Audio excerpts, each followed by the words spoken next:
Welcome to Journeys of Empowerment. I'm your host, Michiel Sujit Rijt. This podcast brings you deep, heartfelt conversations with changemakers, thought leaders, and pioneers of empowerment, uncovering insights and strategies that fuel personal and collective transformation. In this episode, I had the honor of speaking with Sara Alaoui, founder of the Safe Space Club and co-founder of the Global Collaborative. Sara's work empowers survivors of trauma to heal, reclaim agency, and break generational cycles of abuse. We explore the creation of safe spaces for healing, the 4 pillars of recovery, and the deep work of self-forgiveness and recognition. Sara's powerful story reminds us that healing isn't about forgetting. It's about reclaiming what was truly never lost.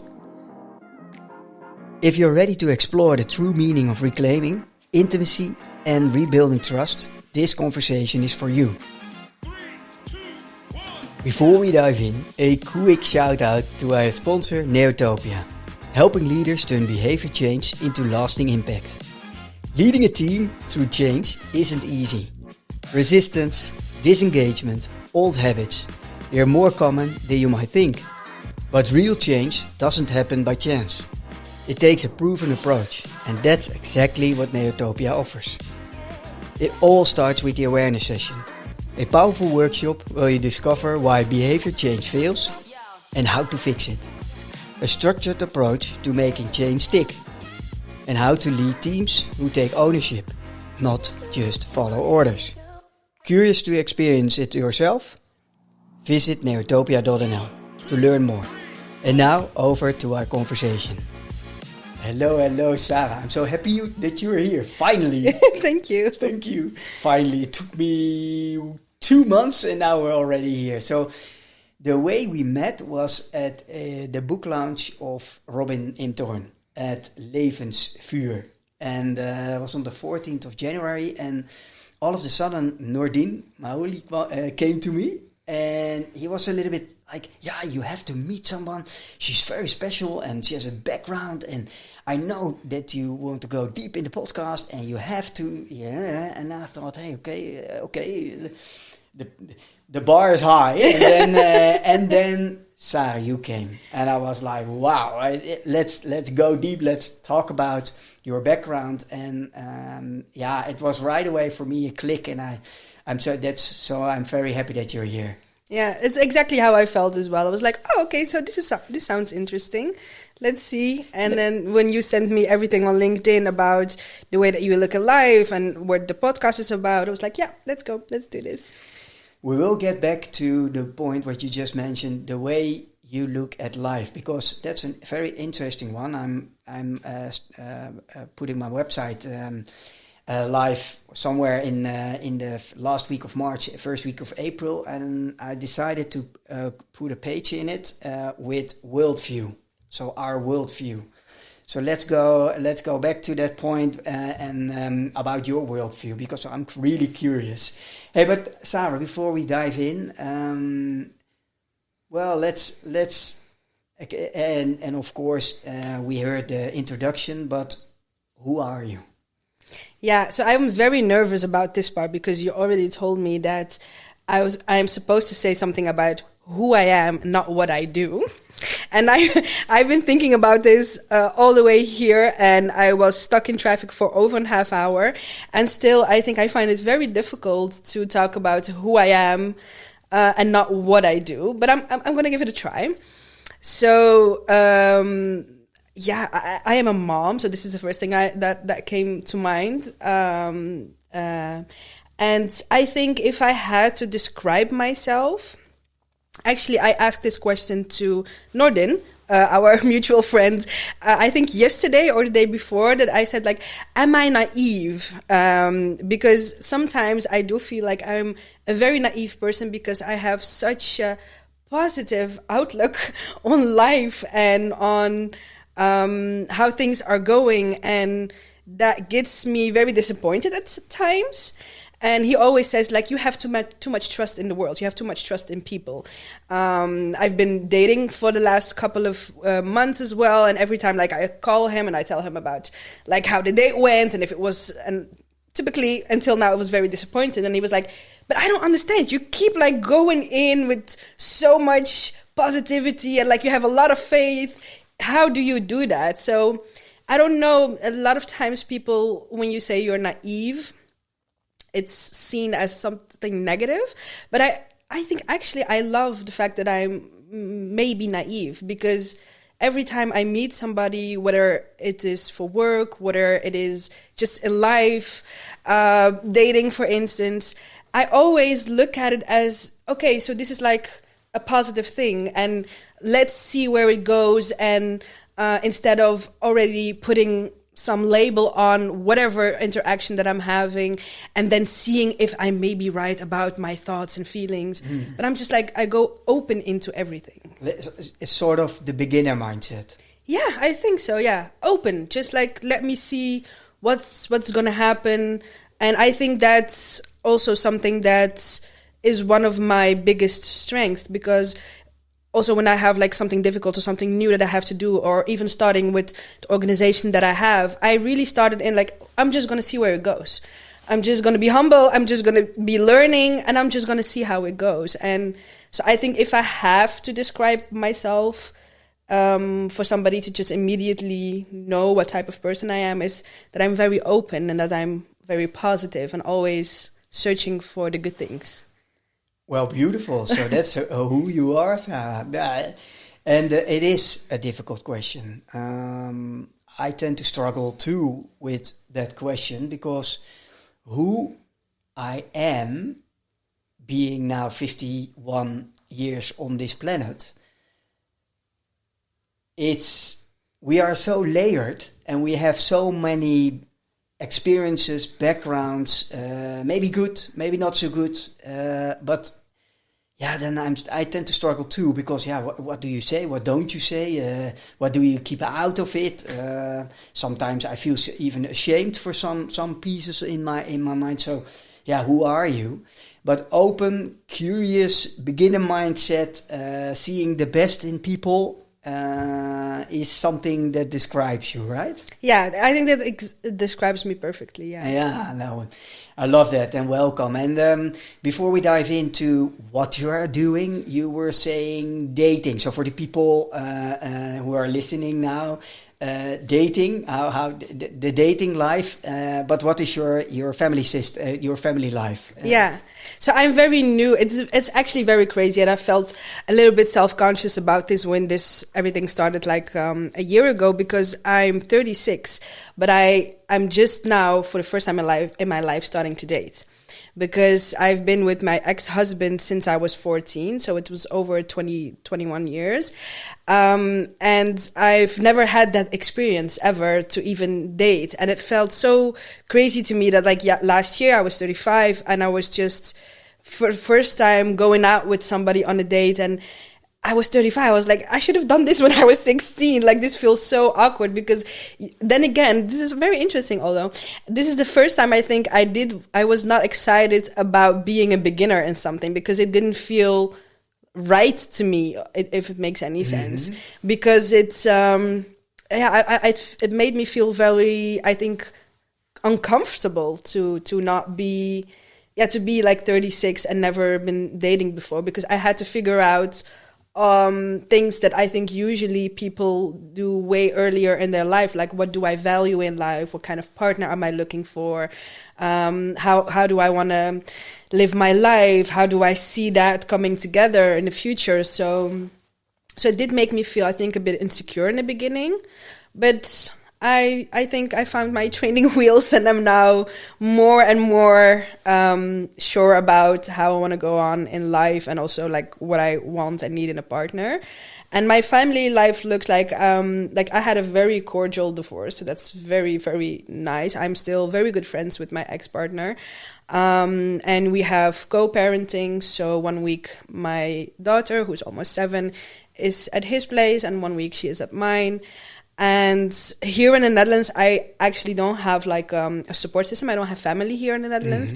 So my chosen family is actually my friends. I used to have a foster mom who I know from the moment that I came to the Netherlands and who is a big part of my upbringing. And she just recently, 3 weeks ago, passed. So that was very difficult for me. So losing like divorcing, so losing the husband in that way, which was a safe space and like the like a base where I think have built a lot of things about myself, but also like my organization and everything. Foundation actually. Yeah. And then within a year I also lost the other half of that foundation. So it's been quite a crazy year, I think, if I look back on it. But it's also, I don't know, I'm a bit spiritual, and I think this is also very good for me because clearly it was time for something else and to build a different kind of foundation. So this is actually why I'm in life, seeing how to build a new foundation. And this is also very strong within you. So what can we learn? I hear somewhere between the lines, what can I learn from it?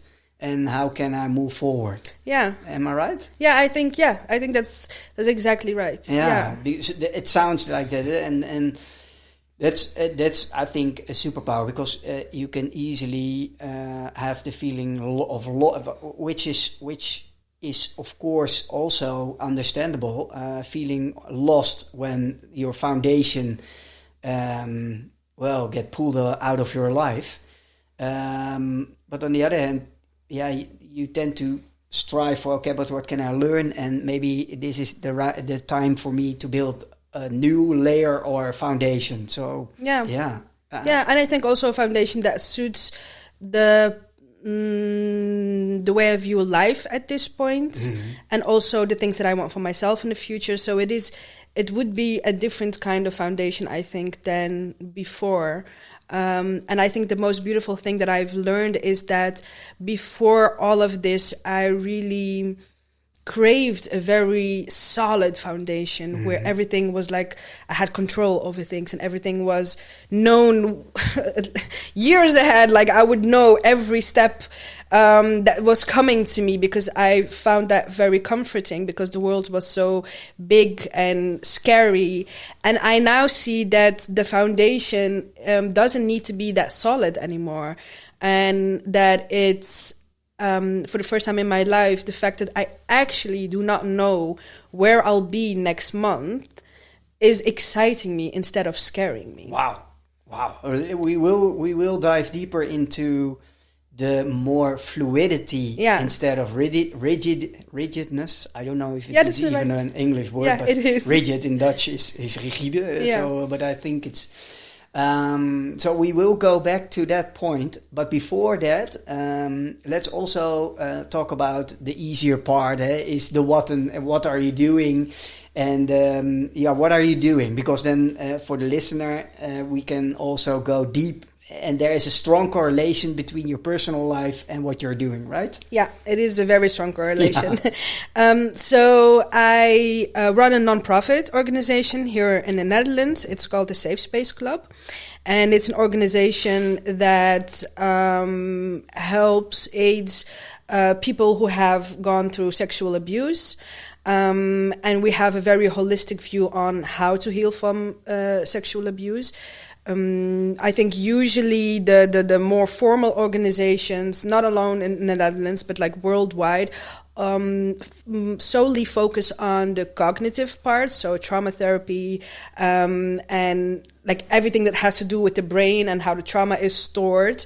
And that's a very important part of healing, but it is just a very small part of healing, because this kind of trauma impacts you in so many layers and in so many different ways. You need a lot more than just therapy to heal from this. So we have a holistic view where we also look at the sexual part of it. We look at the physical part of it. And we have made different programs that are suited for different phases in the journey of healing. And so in every phase that you come, we have like a set of modules.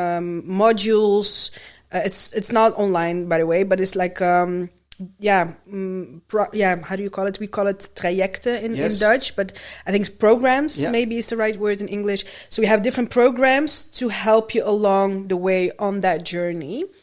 And it isn't a linear path, right? And, Oh, no, and it is people not. of all different stages come to you, to your organization, and then go through different kind of stages and different kind of help. It's very personalized also, right? It is very personalized, and it is very it doesn't matter which kind of help you want. If you're just wanting a safe space to just relax and hang out, we have like hangouts during the week where we have different activities that don't have to do anything with trauma, but just like being there, exploring, doing art, dancing, movement, but also like hardcore programs where you have therapy and you have like a set of meetings and group therapy and all these kinds of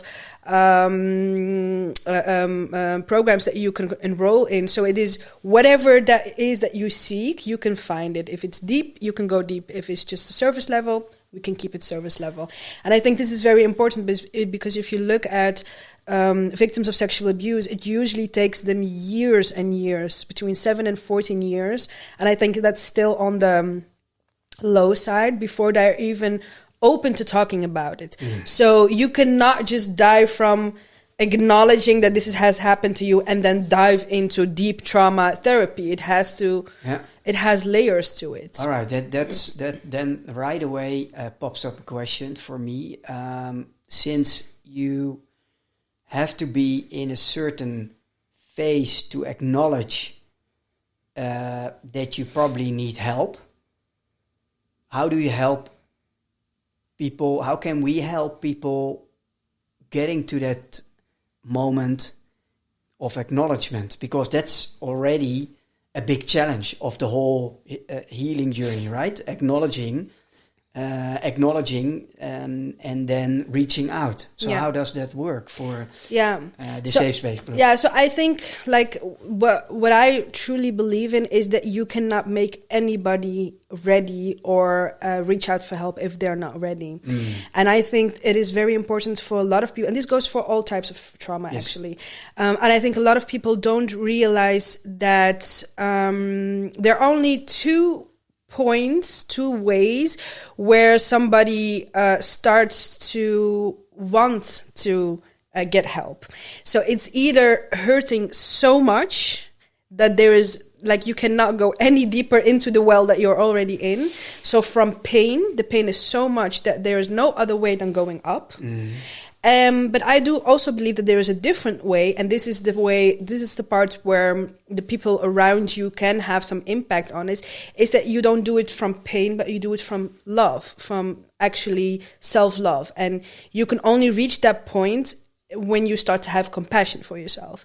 And you can only have compassion once you have had the recognition for what happened to you, when you have... how do you call it in English? Psycho information. So how does this trauma work? How does this look? And so it starts with people recognizing for themselves, so this happens to me, and this is the way that it has impacted me. And the way that I'm thinking and feeling is not strange. It's actually very textbook, only they never knew because it's such a big taboo, they don't talk about it. So it starts with psychoeducation, then you have the acknowledgement, and then from that point of on, then you will start look at yourself differently. So instead of shame and anger about whatever you think you did wrong, why you deserved whatever trauma that happened to you, then you start think, oh, so maybe there is a way out, and maybe I am worthy of a different life, and maybe I am capable of beating this trauma and healing from this trauma. So there are only two ways, and I think a lot of us, because information is not always widely available, are coming to a point that we can only do this from pain, and that's unfortunate. So if you ask me directly what would help people around you, I think giving them this information, like how does trauma work? Where can you get help? So for instance, we have a social media presence where we have divided the way that we do things. So the Instagram is very much psycho-educatie, so psychoeducation. Yeah. It is a lot of our own stories, so people can recognize themselves and the way that they deal with their trauma. But also we have like a very fun part. So on TikTok, we're just making jokes about each other and jokes actually about our trauma because we all have very dark humor. This is part, I think, of being survivors of trauma. So, and I think that what makes it different, our organization, is that it is survivor-led. So everybody that works within the organization has been victims themselves. So like the first priority or the first thing that you have to be able to work at the safe space is you have to be a professional. So you have to be. I really sorry to jump in, but a survivor-led. That's very strong because you get your team is related to why you're here doing what you're doing, right? Yeah. And that makes it relatable for people in the same kind of situation. Yeah, so it's strictly survivor-led. So when working with us, you can only work with us if you're so this is also like the first thing that is needed. You have to be a professional. So you have to be a psychologist, therapist, in some kind of way. And the second thing is you have to be a survivor. Otherwise, you cannot work with us. And this is, I think, the thing that makes our organization so valuable for other survivors is because they can see themselves in us. Like we have monthly, monthly blogs or vlogs that we tell each and every individual in the team. They tell about where they are in their healing journey. And it's not like, so I'm already here and I'm like preaching about how you should do it. But like, no, we're on the same healing journey. I'm just on this part, I'm already healed and I'm here and I can tell you something about it, but then I could also learn from you. Yeah. And I think this openness, they see that we're being able to have a good life, but still also going through some healing ourselves. I think this inspires them. And also it doesn't make it like, these are some like angels who have whatever, they have it all together and they're going to teach me. No, it makes us human. Therefore, they see the humanity in themselves as well.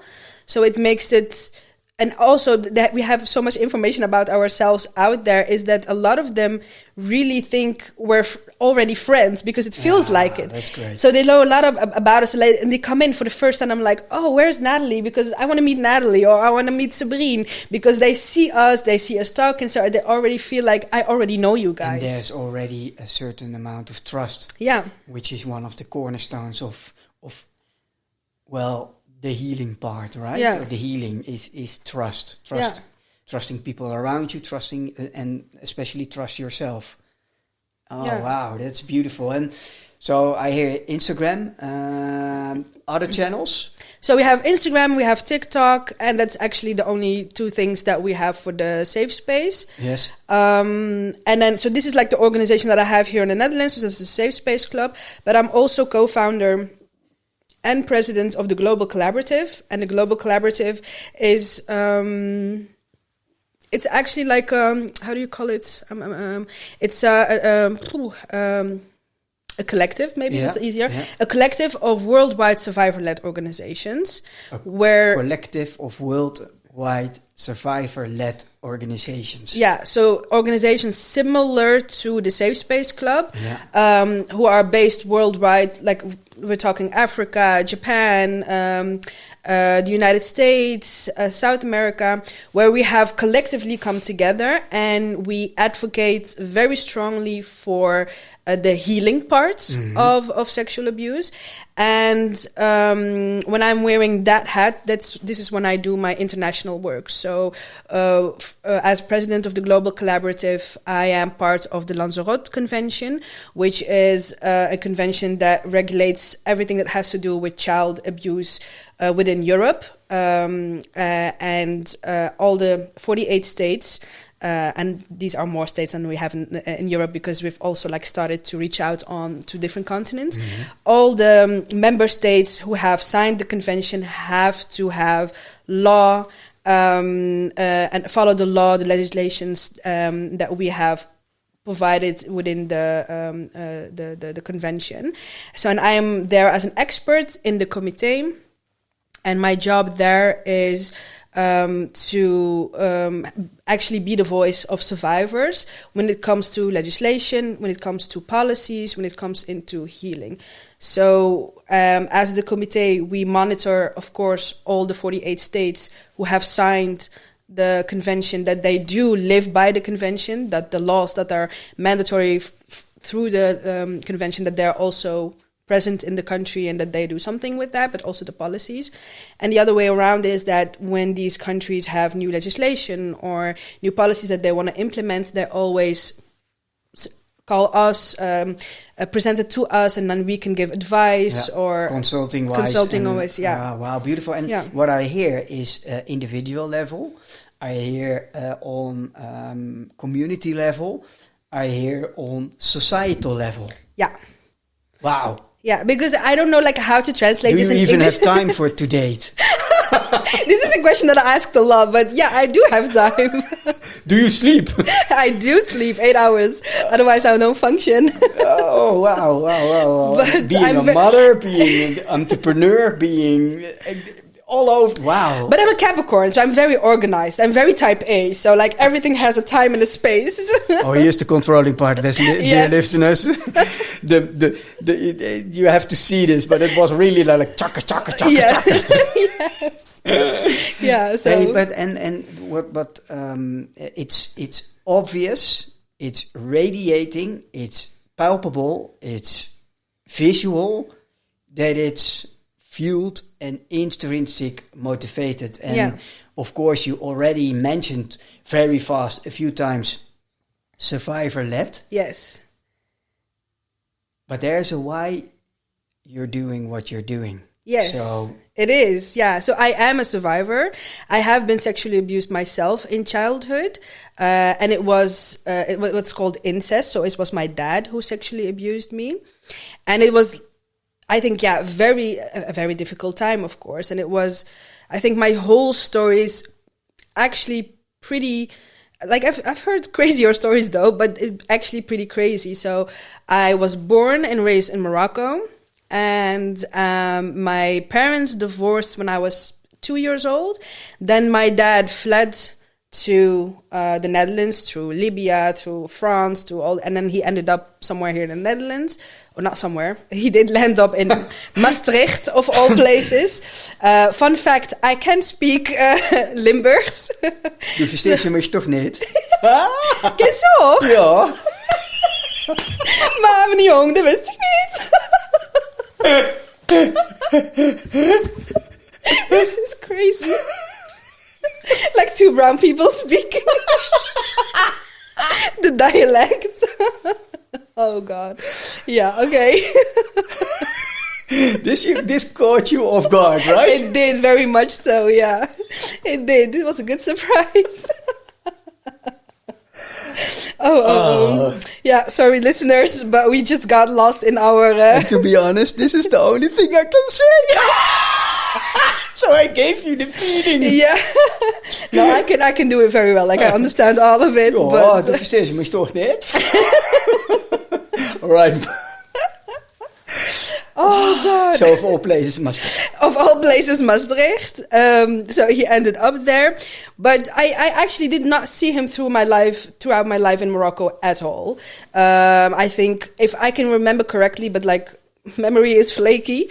I think I saw maybe twice until the moment that I had to go with him to the Netherlands. So my mom was a second-time divorcee when she divorced my dad. This was a very big thing in Morocco at the time. And now she had a child. So that was also a big thing. Being divorced and having a child is not a good look. And we're talking about not 34, 35 years ago. So this is a very different Morocco than it is now.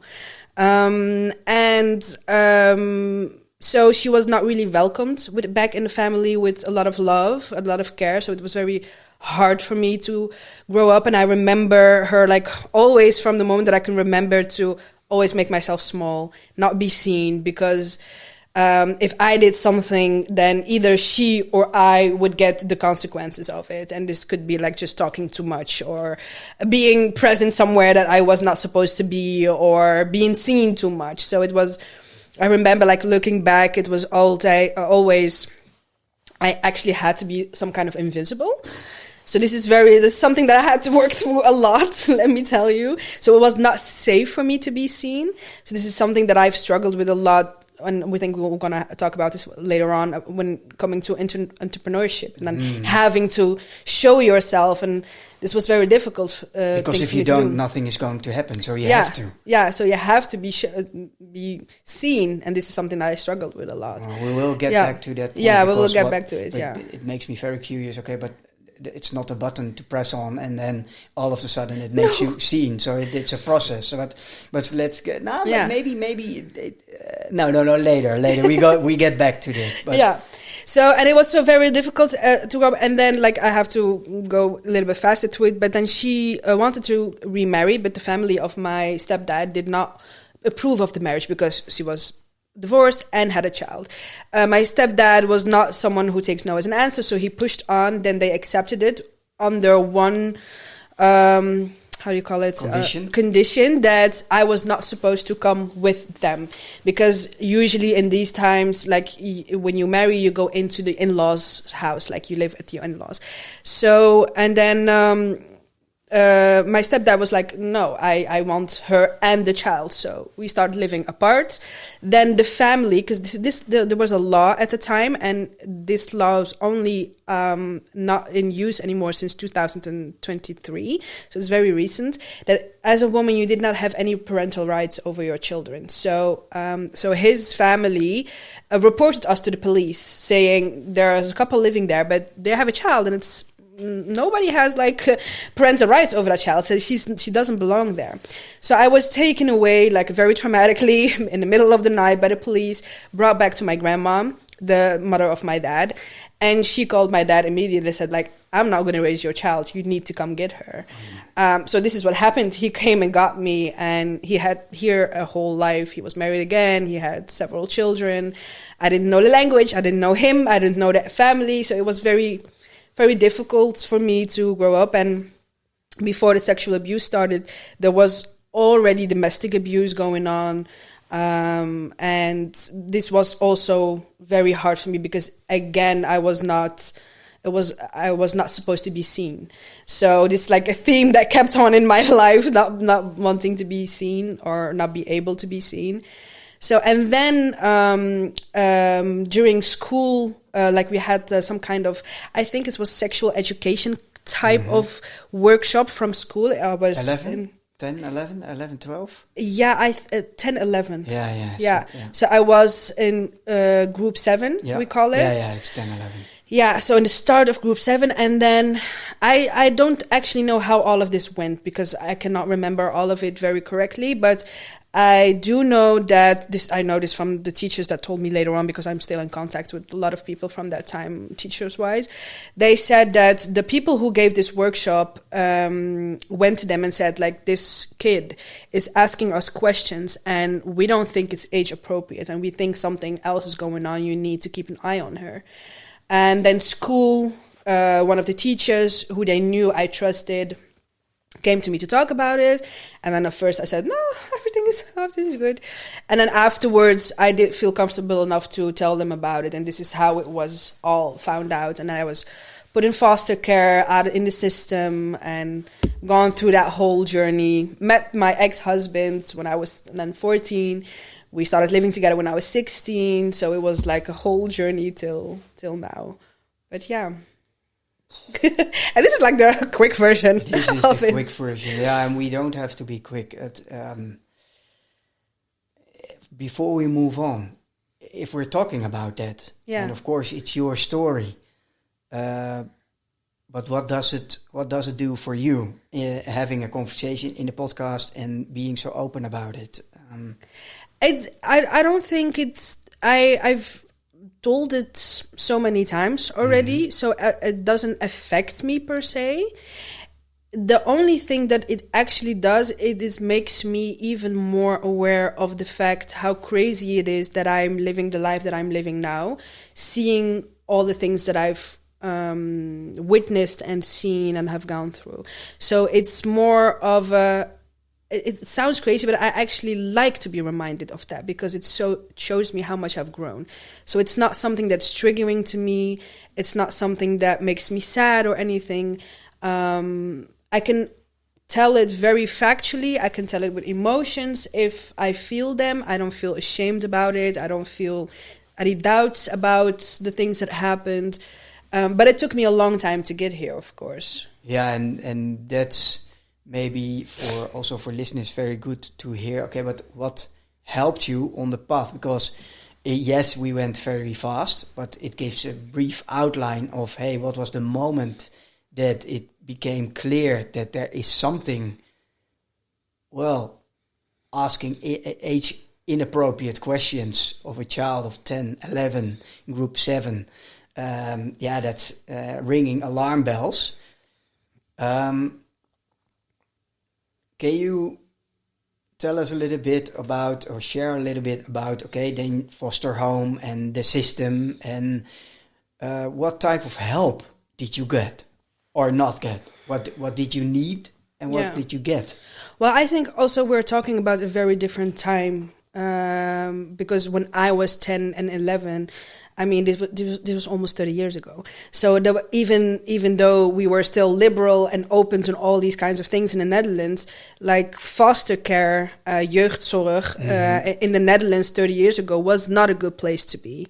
I mean, a lot of scandals are still coming out from that time period and all the periods before that, and until this day, actually. So it was not a very good environment to grow up in, because so I was in group homes a lot. So you have in group homes, I think the biggest one that I was in had, I think, 12 or 14 young children from all different ages, all very traumatized, because you're not just getting out of the house for some small things. No. So you have like 14 very traumatized children and maybe 3 caretakers who are trying to hold all of this together. And I remember one of the group rooms that I was in, the youngest child was 4 and the oldest was almost 18. Oh, wow.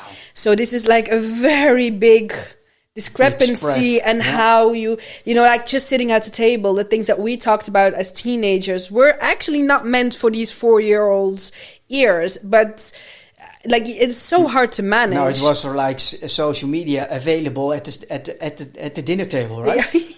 We didn't have it then, but you didn't need it, because all the age inappropriate things were discussed right around in front of your face. Yeah. So, and it was like, of course, a lot of unrest, because all these children have so many troubles within themselves. So if I think back on it, it was like a lot of yelling, a lot of anger, a lot of sadness, a lot of chaos, people running away, people coming back, people being arrested, like all these crazy things, actually. And I also remember like thinking way back that I thought I would make, like we were living in the group home was in some kind of good neighborhood in Limburg, and I remember like across from it, a little bit across from it was like a neighborhood that was not that good, but I remember like sitting there watching it and then thinking and hoping that like the biggest thing that I would ever be able to achieve if I was 18, if I was going to be able to have an apartment in that big flat, 3 hoog achter, 10 hoog achter, like that was the biggest thing that I could have imagined for myself. It was your sort of northern star. One day I will be living there. I will be living there in like a very bad neighborhood, by the way, and a very beaten down apartment complex. But that was for me like, then I would have made it in life, because I would have been out of this situation and I have a very good life. And thank God it turned out very differently. But I think this was the dreams. And I think that you can see that a lot with traumatized people. Like our dreams are actually very, very small. Yeah. small at the one hand, and in hindsight small. Hindsight small, because at that moment that was for you like we're going to live on the Beverly Hills and the Hollywood and everything together, right? Yeah, exactly. And so it gives hope. It does. It does. It fuels. And at what moment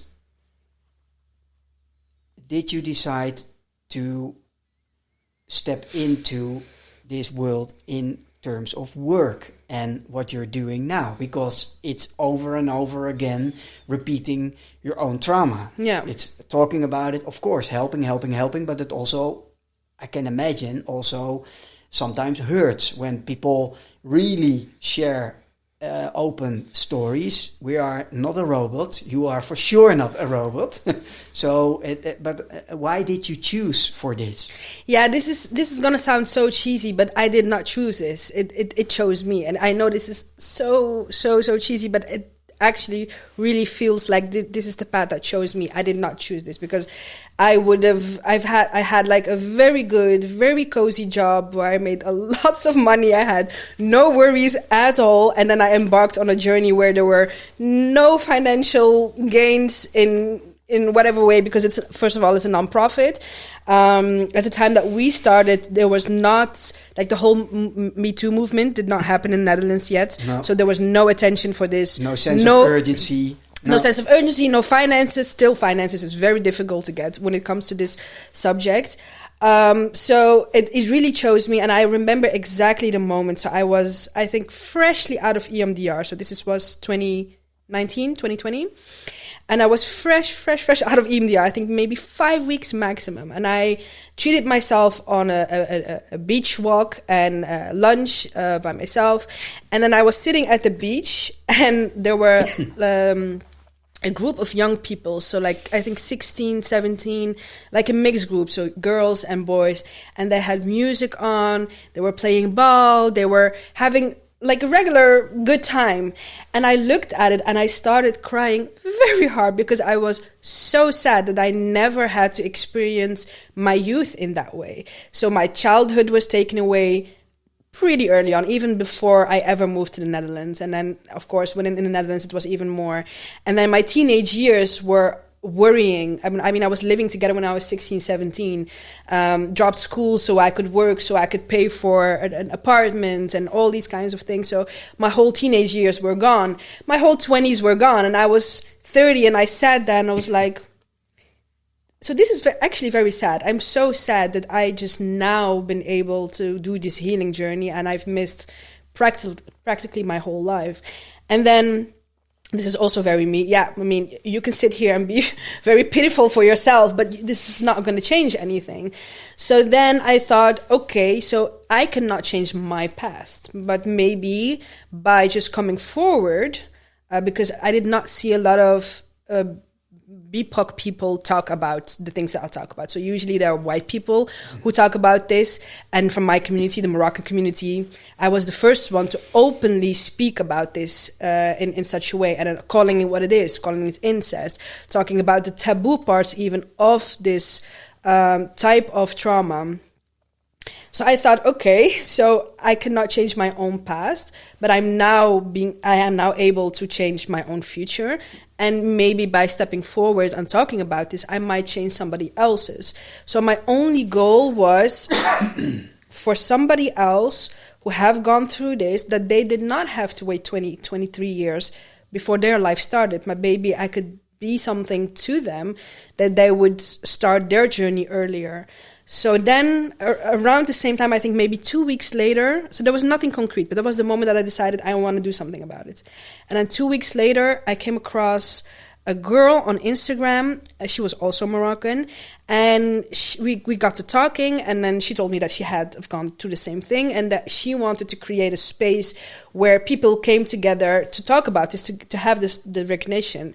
And then we teamed up and we started a community on Instagram, and it went immediately crazy. I think within the first 3 months, we already sat at Mayor Femke Halsema's office. We were already in Linda magazine. We were already on radio because it was the first time that Moroccan women spoke about this. So it was like immediately a big impact. After a year, we gone our separate ways, and I decided to go on with the organization that we changed the name, and eventually it became the Safe Space Club. And the only goal back then was to have this psychoeducation that is very academically written, to not dumb it down because it sounds disrespectful, but more like making it simpler for people. Accessible, more accessible, easier to read, and then infuse that with the lived experience, and in hopes that somebody sees it and recognizes themselves in it, and then starts to be open to helping themselves. I love it, and it makes it more accessible and also applicable, right? Yeah. And instead of only highly academic and science-backed is of course always good.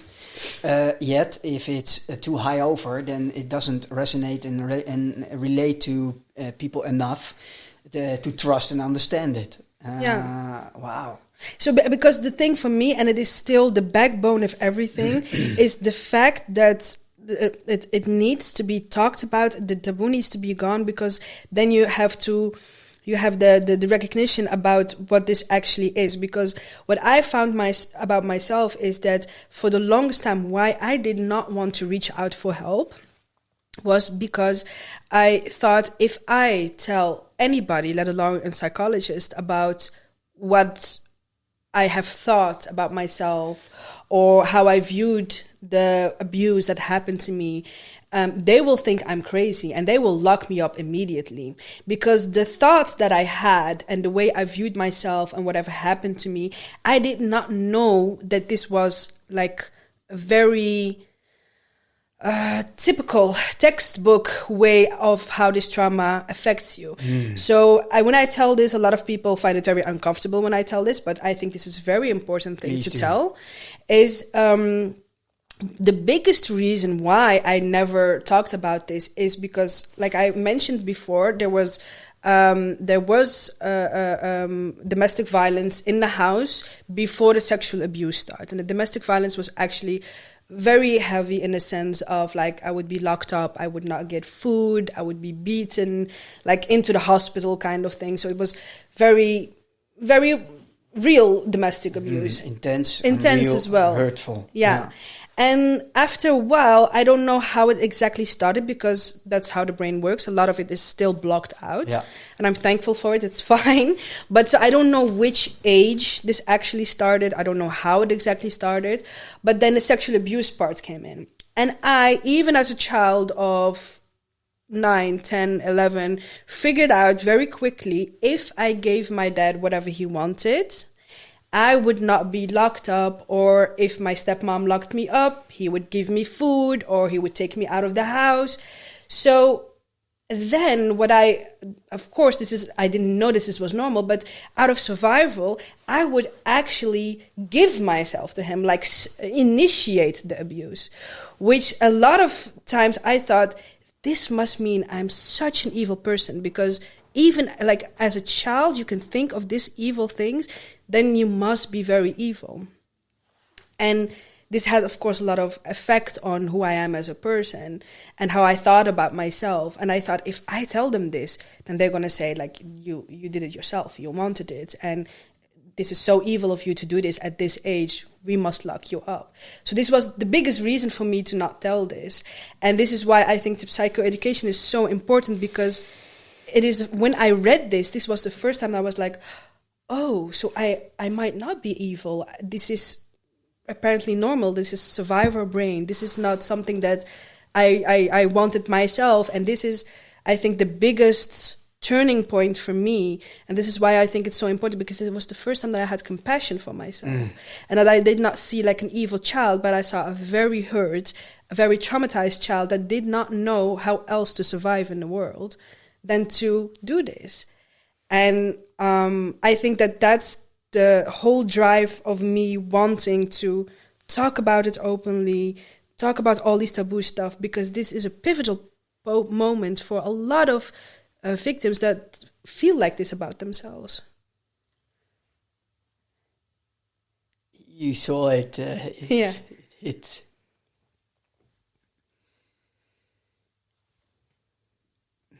hit really a nerve. How come? I visualized that little girl, and then the if then struggle. If I do this, then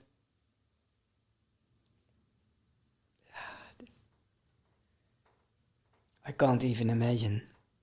Yet there is similarity which is resonating. Especially the survivor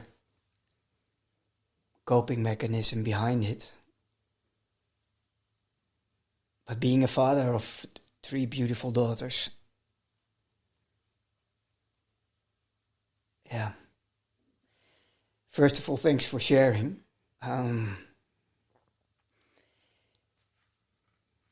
It hit me hard. You see, you can see that. Yeah. And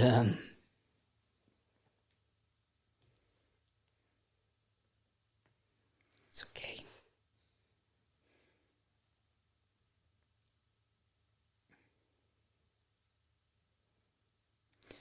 I think the thing that hits most hardest is the vulnerability and who was there for you part. That the loneliness in a child, how lonely do you, when it happens, loneliness. I hear loneliness, but also after that, because talking about it and and then it's like it feels like a prison. It feels like a mental prison where you've been, and it hit me hard. That you can see, and so there comes the real fuel, and it fuels you, and that's the whole intrinsic motivation behind what you're doing, and why you're doing it. Yet there is that invisible part we have to come back to. That although you were sitting there on the beach and you were observing and music and dancing, and then you had that moment that you really realized, hey, these are all parts I really missed, and then and it came to you. Okay, it's not cheesy, because when people ask me why you're doing what you're doing, and then the simplest answer is I really love to empower everyone around me, and in everything I do, I love to empower you. Yeah, it sounds cheesy, but if you know me, you know it's true. It is even. I can say that out loud to myself, about myself. It's true. It's true in everything I do. I love to empower you. And so it comes from a very deep intrinsic motivation. And it answers something really, really deeply in myself. But when I come to your story, and then also the invisibility part, what helped you to let's say, have that feeling, hey, I feel that I have to do this. But then there is also that part in you, that little inner voice in you, that pulls you back around that visibility part. So what helped you to overcome that? Yeah, I would love to, wait a minute.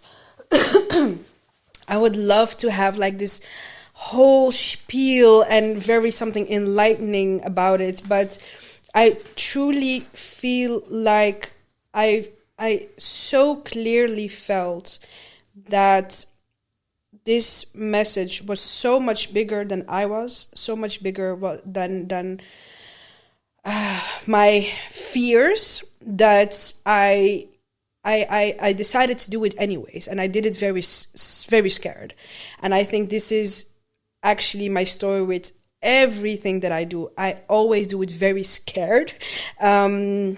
But I push through if I really think that this is bigger than me. Mm-hmm. I would find it very egotistical of myself to not do something that I know would help people just because of personal reasons. So usually I don't think it's like a good idea to put somebody else's belangen, like how do you say this in English?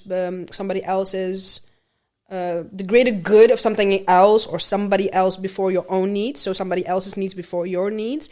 But when it comes to talking about this, doing it in a way that I do it, I think this is so much bigger than myself. If I would have not done it, then I would have had my ego at the front of everything, because I was scared because of how people would view me if I say such things. And these are all things that have to do with my ego and with how people perceive me, and not with what it's actually is going on. So I think that in the beginning, this is the thing that helped me. Of course, you cannot always do this. So I had like a lot of other things that helped me, and in the start, this is the thing that helped me most. Seeing that this serves so much bigger purpose that I could just not be so self-centered to think about what the ramifications would be for me, because the ramifications for other people would be so much more impactful. Beautiful, and that you can see. And that I've once read a book by Daniel Pink, and he wrote a book, and it's called Drive, and I will never forget it anymore. And it was all about the intrinsic motivation. And drive, it has three elements. It's autonomy, so you need to have autonomy over the choices you have. Mastery, to get better in the choices you made and become better in it. And purpose, and for you, your purpose became clear, and the way moving forward, you will figure it out along the way. And even if it scares the hell out of you, and it does, and I can imagine, you do it anyway. If it serves the bigger purpose, you do it anyway, and it's highly admirable. And coming back to the point that made also a big impression, you were 11, it came out in conversation at school, then the whole snowball effect on jeugdzorg and the institution and the system. When it comes to that part, what can we learn? What can we do better at that stage? What are maybe the one or two things we can do better as a society and as a system, and as all the forces that help are supposed to be helpful? Yeah. I think this is a very big question. Like, we could fill a whole podcast series just about the multiple ways I think jeugdzorg could be more effective. But I think the main things are, I think it all starts with the workload. I remember it was the thing then, but I also see it now working from we still work with jeugdzorg, because sometimes the people that come to us either have children themselves or are 17, 18, just like out of the system, but not yet. So we work with them a lot, especially here in Amsterdam where we're based. The workload is so big that these people cannot view other people as people. They view them as numbers, because otherwise you will go crazy. So it's, I think, the very high demand, the big problems, the lack of support for the professionals that work in these organizations, the demands that these organizations put on them, because you have to imagine, if you work in jeugdzorg, you have like a set of rules, like it's bigger than a dictionary, first of all, about how you're supposed to interact with all these different kinds of people. And every report that you have to make from every conversation that you have, and then you have like 20, 30 cases on your roster already. And every overload. And every case is very hard on itself. Not all parents are willing to work with you. Not all children are willing to work with you. So I think that it is very easily that people just view their work as numbers, not as people, not as real stories. Because if you do view them as real stories, first of all, you don't have the time. Second of all, you don't have the support system within the organization that can let you deal with all this terrible things that you come across. So I think if we have to start somewhere, it's there. Because I have never met any social worker ever that did not have an intrinsic motivation to do this work. Only they got jaded through the time because it's very difficult to move within your own organization. It's very difficult to move within the system. It's very difficult to actually help people because a lot of times you have this whole list and there are 10 things and people only check off 9 boxes and then you cannot do anything about it because they're not checking off the 10th box. So you don't know what to do with this family or this child or this whatever. So I think when we start there, that will make a lot of difference. Let's say we start there. Let's say we start there, and what would be then the first thing to do there then? Because is it about having more time per case, or is where do you think it is? Because is it the case load? Is it the complexity? Where is the first start then? I don't think like it's one or the other. That's the thing what makes it so complicated. Complex, yeah.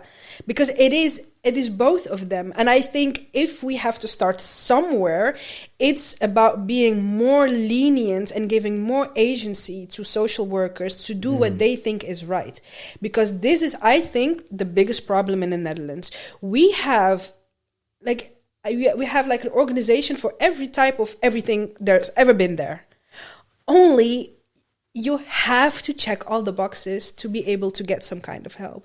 So, and when you don't, and a lot of people don't, because we're not machines that are set up in some kind of way, you get lost in the whole system. The bureaucracy. In the bureaucracy. Yeah. And a lot of what I see, a lot of social workers don't have the self-agency, don't have the mandate to do what they think that they should do to help children, to help parents move through whatever they're going through, because they have like a set of rules. And I think if we start there, so you have like how do you call it, maatwerk? Yes. That's an interesting one. Yeah. Maatwerk. So personalized care, highly personalized, and you get the self-agency, then you give more freedom to social workers. I think this is the first place where we can start, because a lot of frustration also comes from that you as a social worker know exactly what this family needs, but you cannot make it happen because of the bureaucracy or the rules or whatever. So I think if we would start doing one thing, that will be it. Loud and clear. Yeah. Loud and clear. And now over to there's another thing that we didn't touch upon, and that is Together We Rise. Yeah. That's a good one. So we have we have Together We Rise, and then the Safe Space Club is part of Together We Rise. Yes. And I view Together We Rise as like an umbrella for many different kind of endeavors when it comes to this whole journey that I'm on in helping getting awareness out there. So I have for now, we just started with the Safe Space Club under that umbrella. Yeah. But of course I have millions of ideas and dreams and thoughts about how we can grow that even more. But I think the basis of it is exactly in the name. I don't think we can change anything unless we do it together. Yeah, of course. Yeah, it sounds of course, but it's not that of course, right? Yeah. It's not. What is your when you're so driven and your purpose is so big? What is your big dream? Yeah. What are you aiming for? So this is very interesting. I don't have a big dream. And I think maybe this is very controversial, but when I had dreams, they all held me back a lot. So in the moment that I've let go of any dream, I got more than I ever thought I would get. So this is very crazy, because for some people it works really well to have an end goal and to work towards that. but because my end goal was so limited and so small, it held me back. So it maybe sounds crazy, but I do not have an end goal. It's not crazy, and I ain't judging ever. So of course, now I don't even also, and it makes me curious because you're so driven and so intrinsic motivated, and maybe there is not a big dream yet. You are striving for some improvement, and so what is one or two things you really would love to improve systemically? Yeah, so this is like, I am a dreamer and I think big and I'm very motivated, but I'm also very much a realistic person. So, and I have to be, otherwise I could not do this work. So I think if you really truly ask me what my biggest dream would be, and it is that my children's children will have hopefully 30% less sexual abuse going on, or any kind of abuse actually, in their lifetime. I think this is generational work. I don't think that this is something that I could accomplish in my lifetime alone, even if I would have been 200 years, because I think the problems are so real, so systematic, so ingrained in us as humans, that it would be very frustrating for me, and I would stop doing this work immediately if I wanted to change like a big something within my lifetime, because I do not have the mandate for that. So I really believe in, I don't know if you notice, I don't know the exact quote, but it is, I thought it was something Chinese proverb, is that once you move one stone in the river will never flow again the same way. And this has always been my goal. And I think if, like, God forbid, I die tomorrow, I already moved that stone. And I would love to move more stones, but I have no idea yet on how to do that. And it will come to me, I think, when the time is right. But I think you have to be realistic, because if you look at the numbers, there are so, like, 45% of girls before the 18th birthday have gone through some kind of sexual misconduct, like it's a hand somewhere, or somebody makes remarks about them or their bodies in a sexual way.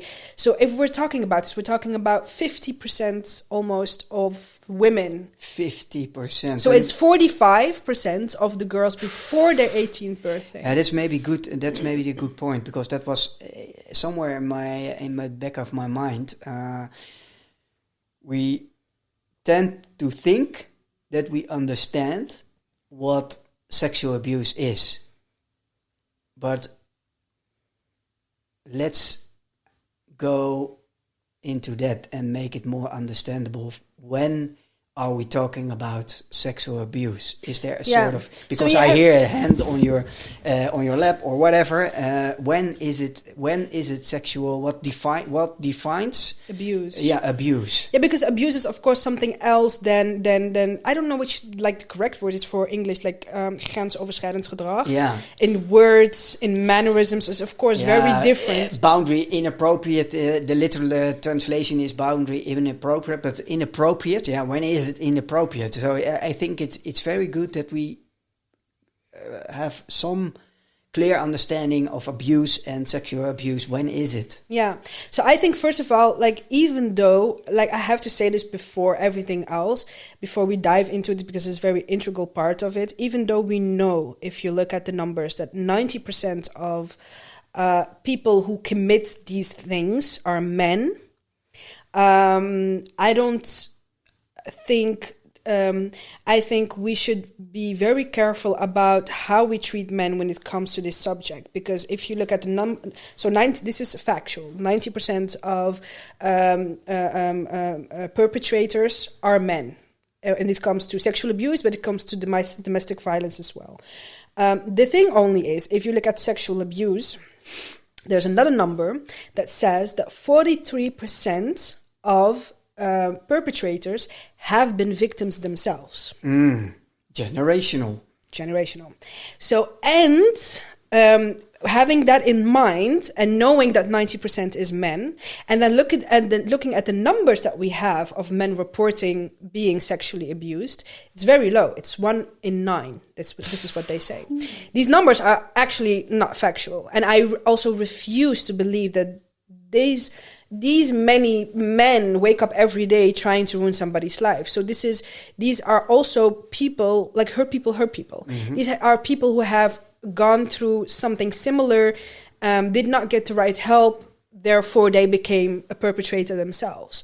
So for me, looking at this whole problem, I think the solution lies within how we generally treat men in our society, where you're gay for having feelings, where you're not taught to process your own thoughts, your feelings, to voice them, because then you'll be a mietje. Then you're like, so it is like there's a lot of shame. So I'm now actually a mietje because you cried. I cried while we are recording and listening to your personal story, and it really hit hard.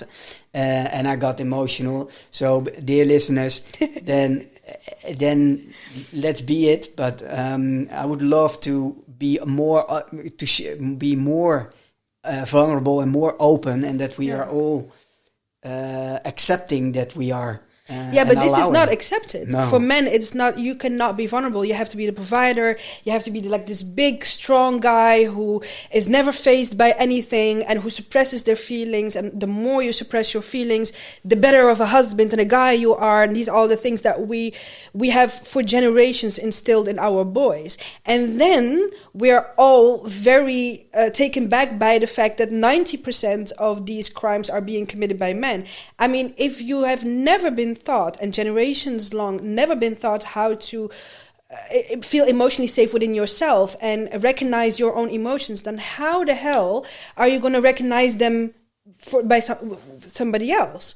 And I think this is very interesting, because when you talk about another number, that is that 67% of sexual abuse happens within peers. So peers is leeftijdsgenoten. Yeah.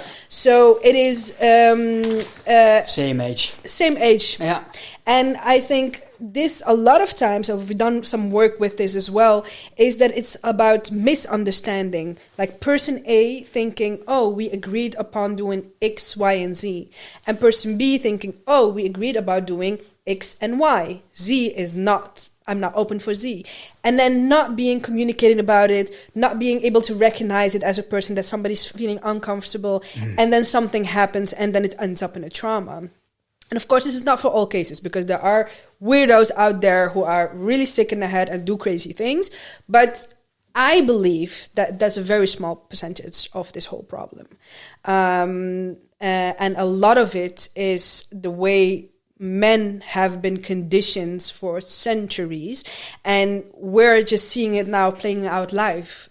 And I think that is very important, and that's why I think like my work is going to be generational, because I cannot change a whole society, a whole generation on my own. Like that's not possible. No, it's too deep. It's not only too big, it's also too deep. It's too deep, and it goes generations back, right? And it's also scientific proven that trauma is also transferred in our genes and in our chromosomes, and in the protein of our chromosomes. It's also transferable, although maybe it didn't happen to me. It happened to maybe 1 or 2 ancestry layers back. It's still in your body, in your system. So it's very deep and very complex, and that's what I love about also the work of what Robin is doing within PTSD and mental health within the military, because that's really I've been a Marine myself, and it was always like, emoties kun je uitschakelen, or in English, emotions, you can cut it off. And, shut them down. Yeah, and so I'm really happy that we are striving to be more open and more vulnerable about it. And We're heading a little bit for this conversation because you and I can talk for hours for sure. So, yeah. but I would love to go back to the Safe Space Club, because in our pre-conversation we had. It was for me also. I became curious about the framework you're working with. I would love to share that a little bit in our conversation, so people can really already hear a lot about it, and then understand. Okay, but where do we start? Where do you start? Or maybe they can help someone in their own neighborhood that close to them. Like, hey, but maybe visit the Safe Space Club. And it will help. So maybe we can share a little bit about the framework and how do you help. Yeah. So I think the way that we help, I think it's very, the thing is like personalized, but I also think we give a lot of space to, we meet the people where they're at instead of demanding of the people to get where they need to be for them to have some kind of impact or effect of whatever program they're going through. So I think that deep understanding is, I think, what makes it very difficult. We don't judge because we know how this journey goes.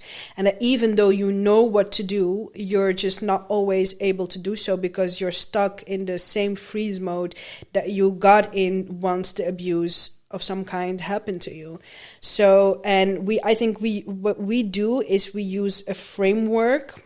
I call it the 4 pillars that are integral into how to make sure that survivors are, first of all, that they want to get help, and then second of all, that they accept help, because these are 2 different things. I've always wanted help, but I never accepted it before until 2019, 2018, 2019. Help me understand wanting and accepting. So you want help.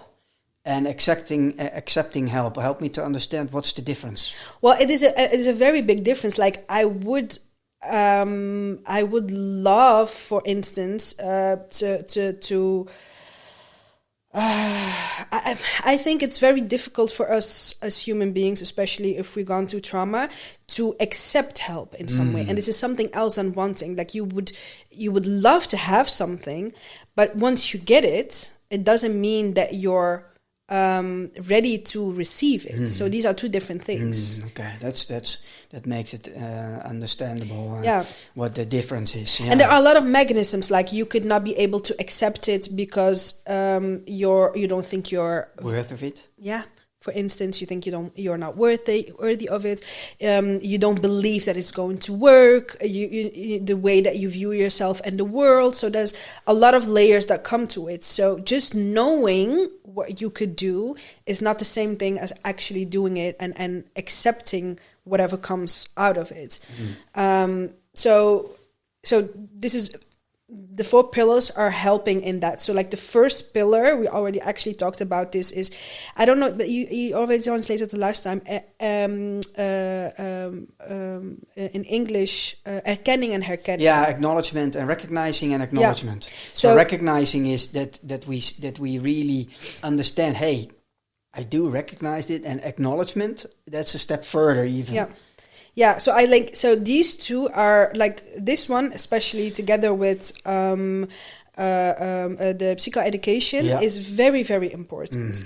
So, for instance, a lot of people, because they just don't know how things work, and they blame themselves and the way they view life because they just don't have the right information. So if I have to give like a proper example, is I went through the whole EMDR thing, and for the first time in my life, I was able to sleep. I was able to not like be scared of anything and everything, and be very mindful of my environment, and always like on the lookout, something's going to happen. So I was very happy. Like the first 6 weeks, I thought, oh, I am healed. I don't have any PTSS symptoms anymore, so I'm healed. I'm good.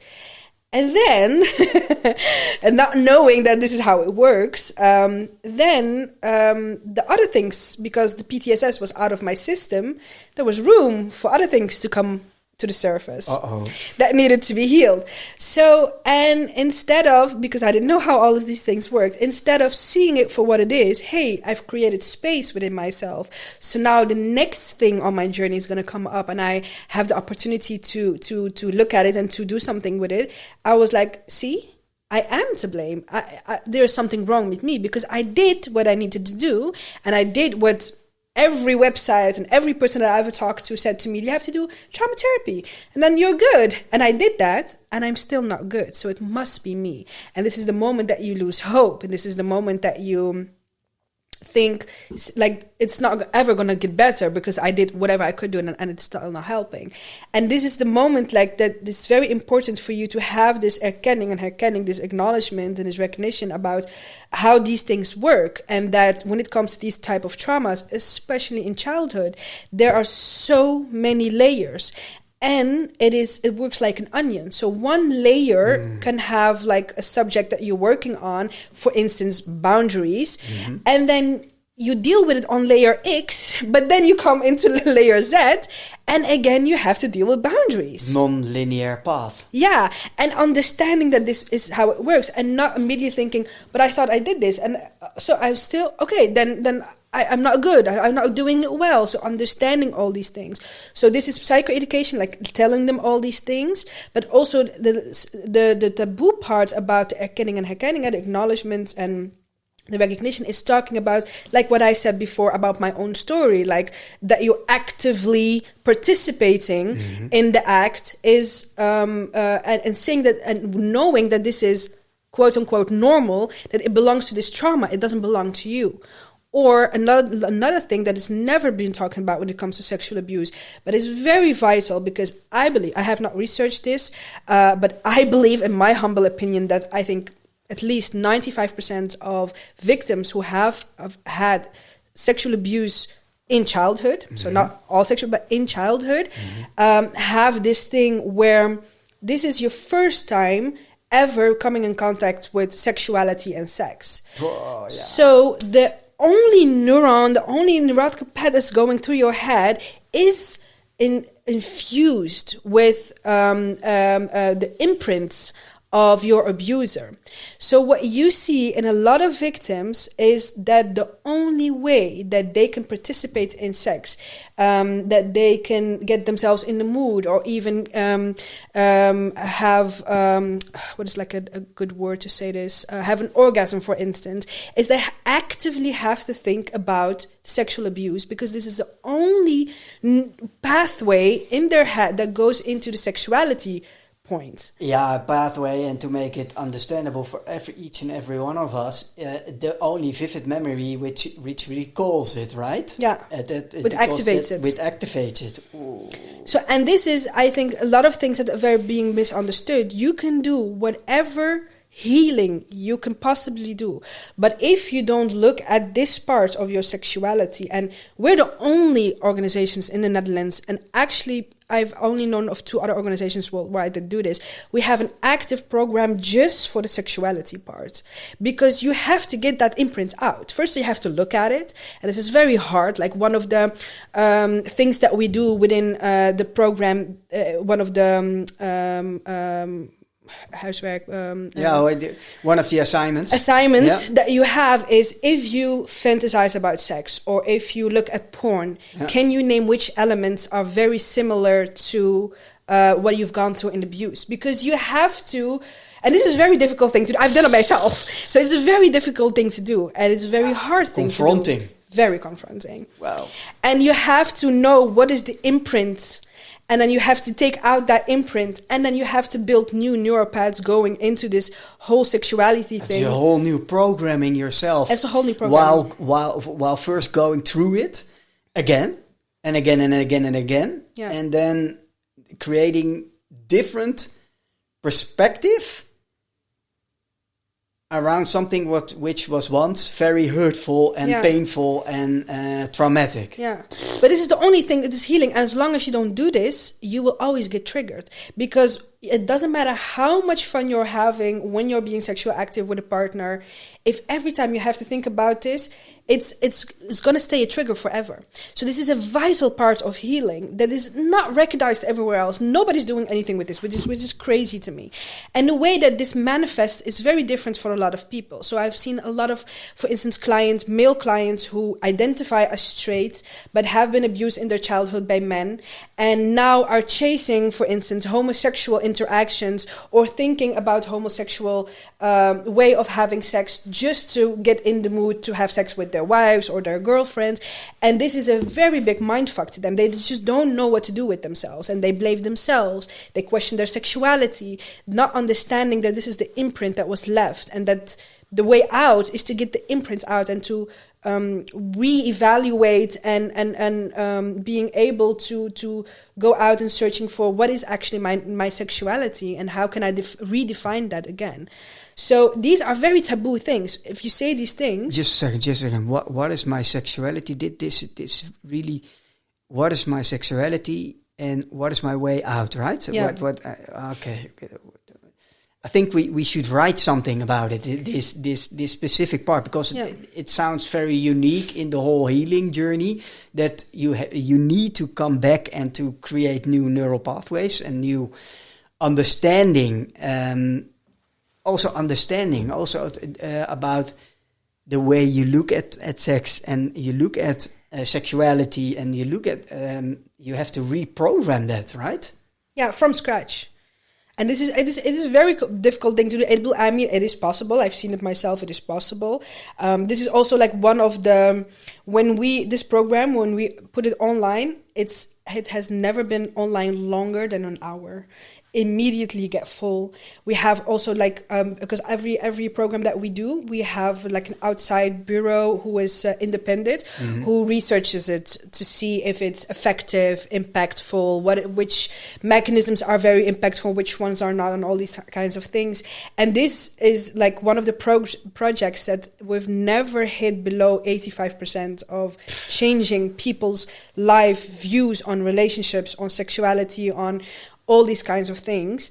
And it's such an important part, but it's very important to talk about these things, because a lot of people, if you don't have this erkenning and herkenning, if you don't have this psychoeducation, you think you're a sick individual, that the only way you can be intimate with somebody is to have to think about something very terrible. Or you, as a child, were abused by, like for instance, you're a guy and you were abused by a woman in her 60s, and this is the only way that you can, you're looking out for only women in their 60s, although you don't feel like you're attracted to them. You want to have somebody from your own age, but there's programmed. It doesn't seem like there will be a connection, and you cannot keep relationship that way, and all these kinds of things. You don't know what you don't know. And this, no, you become aware about the unknown, right? And so this is the second pillar. Yeah, so these two pillars are the two separate ones, but they're very interconnected. It's interconnected, yeah, and in the end, all four are interconnected, right? So, but the first pillar is acknowledgement and recognition. The second, how do you psychoeducation? What is the third? So the third one is, and this is I think a very important one, and this is where a lot of people within the academic world are not agreeing with me, and even like blackballing me everywhere in the Netherlands because they don't agree with this part. Is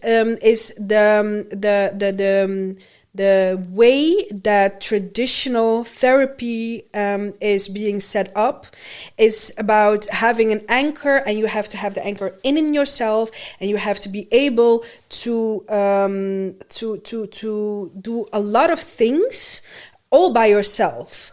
And this is they find it very important. Like the traditional therapy is like somebody sitting across from you, and them actually constantly bouncing back the ball to you, but like, how does that make you feel? And how are you going to do this? And so it's always bouncing it back to you. And a lot of people are not able to be there yet. There's like, it takes people with trauma a lot of time to find that self-agency, to be able to recognize what they're feeling. And you can keep asking me the question, like, how do you feel? But I am not able to feel. No. You have to take my hand and walk me through how to feel and how to label these feelings. And in traditional therapy, it's always... there's like a space between us, and I think this is counterproductive. And the whole thing is, but like some people have to be self-reliant, but you cannot be self-reliant if you don't have the tools. So this is what we do very differently. We do take you by the hand, and it is okay for you to temporarily put that anchor in our hands. Will show you the way, and then at some point, and we've seen this, we've had thousands of people come to us, and there is not one person that at some point, and some it was 3 months, some it was 3 years, we're like, oh, thank you, I want this anchor back. I don't need you to do this for me. I'm now able to do this myself, because we all want to have self-agency. There's nobody in this world. Of course.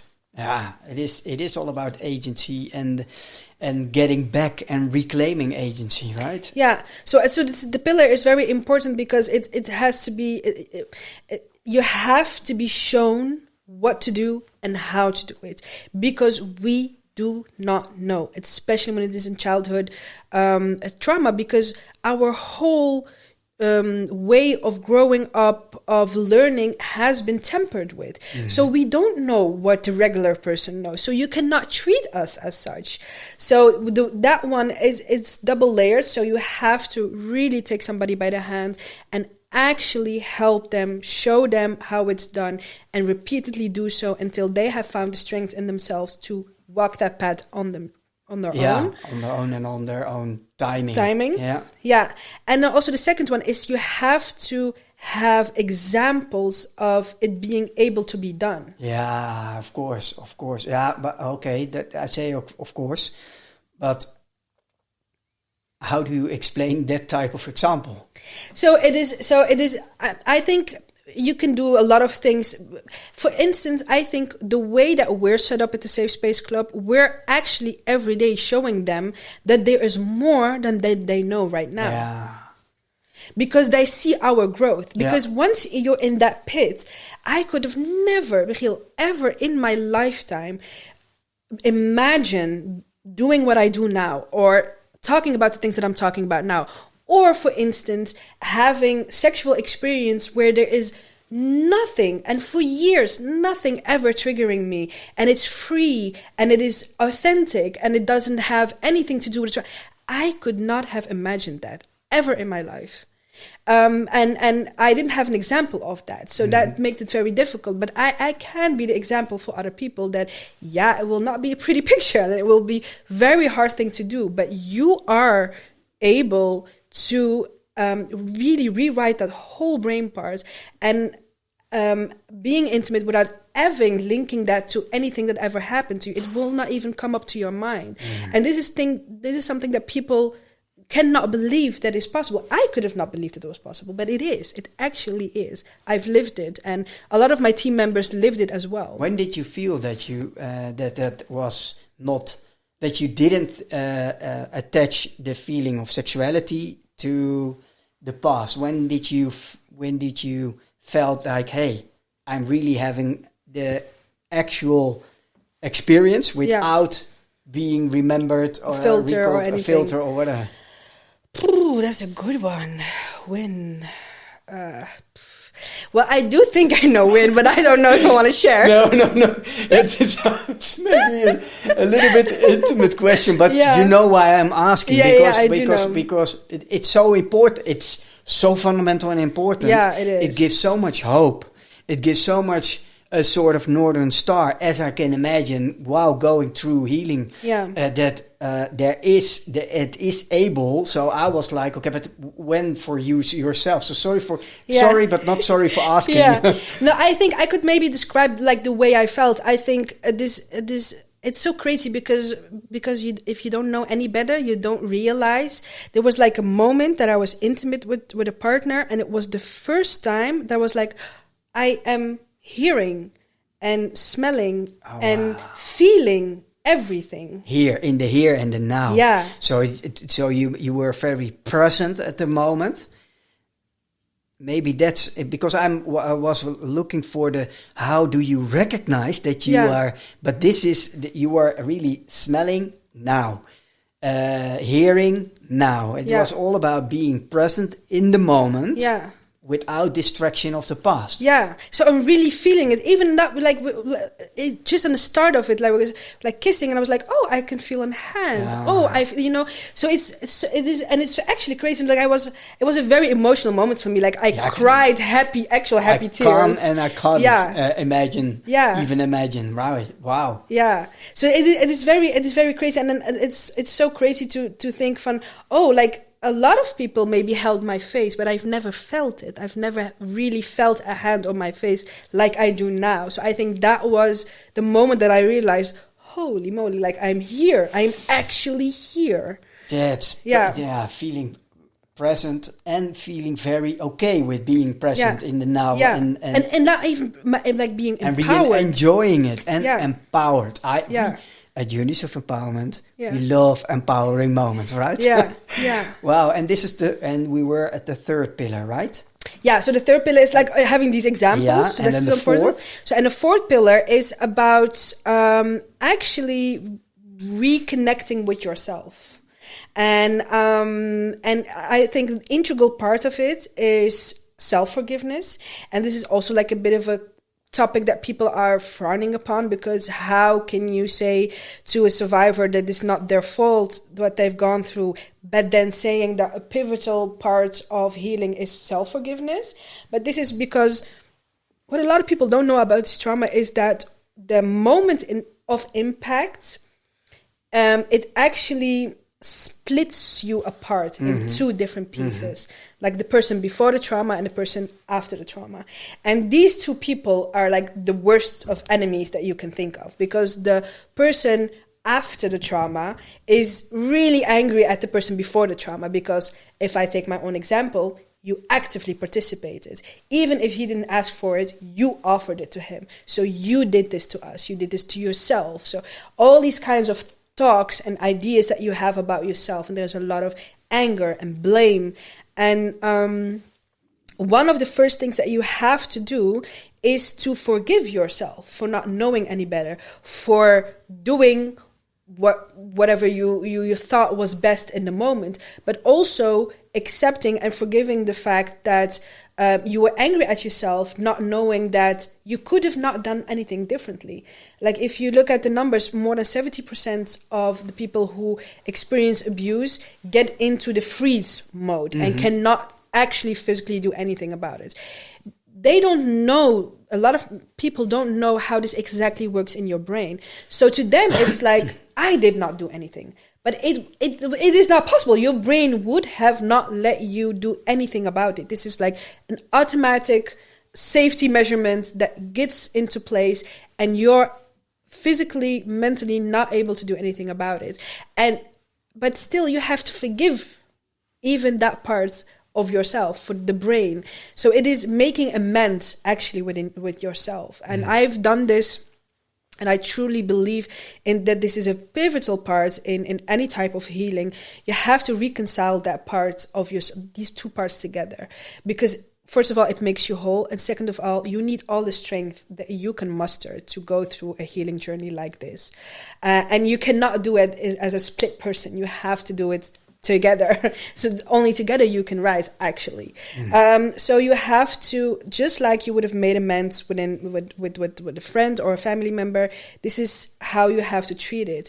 And the method that I used is an Hawaiian method. What that they used, they still, I think, use it in Hawaii within the traditional indigenous people. When there is a problem within the family, and the family part is very important because it's like the family system within yourself. Yes. It's actually, so when there's a problem in the family and they want to reconcile, before they start to do that, they do a ritual. And the ritual is called the Ho'oponopono, and it is it's a mantra. Ho'oponopono, eh? Yeah, the Ho'oponopono. And it's a mantra that they sing before they start the conversation and reconciliation. So, and it is very, and what it translates to is, actually, if you translate very in a Western way, it is saying 4 things. I am sorry. Please forgive me. I thank you. And I love you. Wow. And I believe in this so much that even though I do not like tattoos on myself, I have this tattooed on my body. This All is how 4 much, of them. I'll show you. Yeah, okay. When this is how I'll show you. On my arms, by the way. Before we get any crazy ideas. And this is after everything we've gone through in this conversation, and I'm almost ending like this, right? Yeah. Oh, wow. Yeah, sorry. No problem. Ho'oponopono. The Ho'oponopono. And it is actually very, very beautiful. Like the way I practiced it is I would every time, and this is like from small to big, I would feel like I was angry at myself for not eating right, not brushing my teeth and just going to bed, or not taking off my makeup. So like small and big, everything that I felt guilty for or I was upset about within myself, I would sit myself down, I would actively get that memory, and I would say to myself, I am sorry.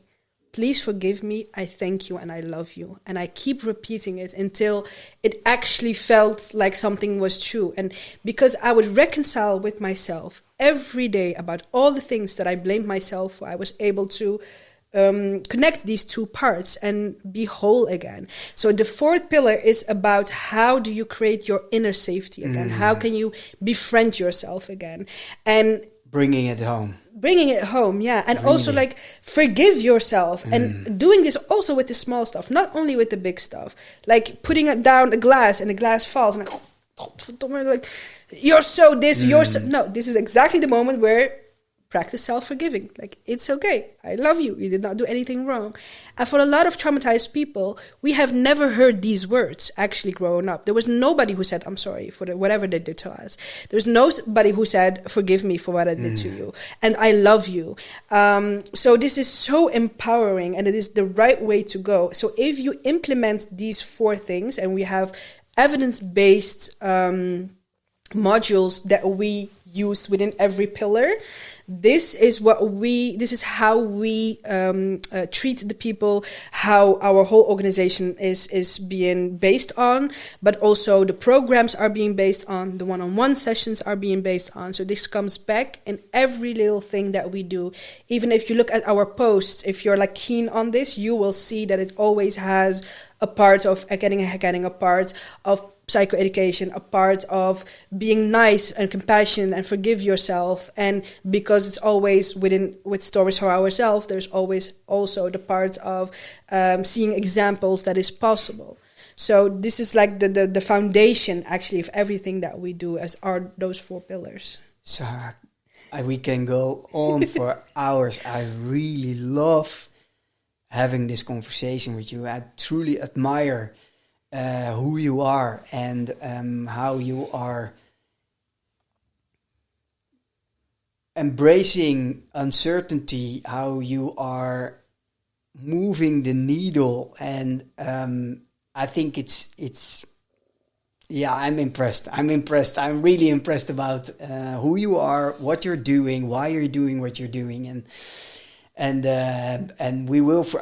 My biggest wish is that we will in future have a next conversation in a podcast. And the last question for me is: I can imagine someone is listening to this conversation and want to reach out and want to learn more, and if it resonates, and where can we find the Safe Space Club, and where can we find everything we need for our journey to towards healing? Yeah, so it is www.thesafespaceclub.nl. Yes. And this is also like the handle on TikTok and the handle on Instagram. And so this is where you can find us. And if you go to the website, you have a lot of information also that I've talked about, and even more in depth, and what you actually can get kind of help from us. But you can chat there, you can fill in a form, and we always say that within 24 hours you will hear something from us. Or you can just slide in the DM. This is what happens actually a lot. We get hundreds of requests in the DM actually on a daily basis, asking for some kind of help or just an ear to listen to. You can always call. Yeah. So, but these options are the options that they're out there. And if people are not ready for that, but they think this conversation was so resonating, can I reach out directly to Sara via, for instance, LinkedIn? Is that okay for you? That's actually a good question. I used to say that is okay, but again, my email box is like exploding. Yeah. So of course it's always okay, but then people have to understand that I'm not always able to like react right away, because a lot of times I'm the only person from the organization that is visible outside in the media, for instance. Yeah. So I'll be the one who always gets a lot of messages. But please do. I will respond, but not within 24 hours. No, okay. And this is something that we can promise from the Safe Space Club, because like 12 people are working there, but I'm just me. So, but yeah, always feel free to talk. As much I understand that we are wrapping up, and there is one question that pops up in my mind, and I would love to ask right now instead of cutting it off.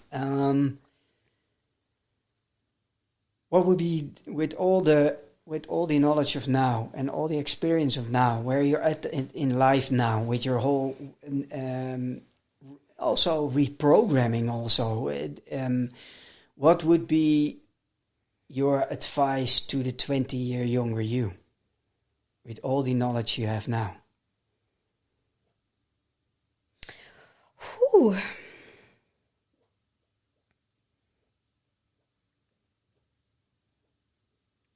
That's actually a good one.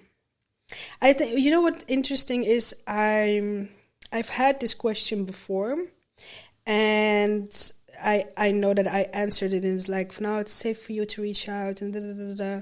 But the first thing that came to mind when you just asked me this was that the only thing that I would tell her is actually just like stay on, like to be okay with where she is, and that she's not able to in that moment reach out to people for help, like that she's not doing anything wrong. So with compassion. I think this is the only advice that I would give her. I get goosebumps. Yeah. Beautiful. Yeah. Sara, thank you very much. Thank you for being you. Thank you for being in the Journeys of Empowerment podcast. And I would love to have another conversation in the future. We can definitely do that. Thank you for inviting me. Oh, and one more thing. Ever walked out of a workshop thinking, what was the point of that? That's exactly what No More Boring Workshops is here to change for good. Created by Dorrit Roest and Mieke Jansen of the Strategy Sprint Academy and Agency, it's not just another course. It's a powerful formula to bring clarity, energy and real outcomes back into the room. If you believe workshops should spark action, not just more talking, you want to check it out. All the info is at strategysprint.company/No More Boring Workshops. And you'll find also the link in the bio.